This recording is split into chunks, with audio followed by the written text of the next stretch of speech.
Begunia block अस्तरपुर एवं कोटपला दुई गाँव में पुणी उत्तेजना सृष्टि प्रशासन गाँव नाम फलक पत्ता को नहीं पुणी विरोध करछंती कोटपला ग्रामवासी।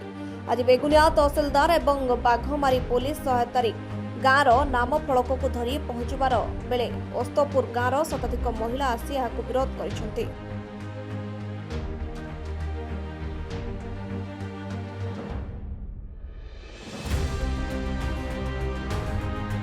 अन्यपटे प्रशासन नाम फलक पोति न पारि घटनास्थल फेरी जाइछे।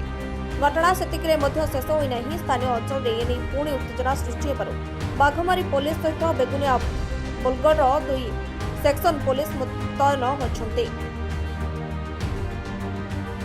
पूर्वरु एई गाँ विवाद पई प्राय 1 मास हेबो ए गाँ रे जारी रहिछि बीएनएस 163 धारा। दुकान बजार बंद सहित छात्र छात्री पाठपढ़ा बंद रही। सेपटे प्रशासन कहवा अनुसार शांति कमिटी आलोचना हेले मध्य ताहा विफल होइछि। तेबे दुई गाँव विवाद केबे प्रशासन समाधान करुछि ताको एबे समस्तक अपेक्षा।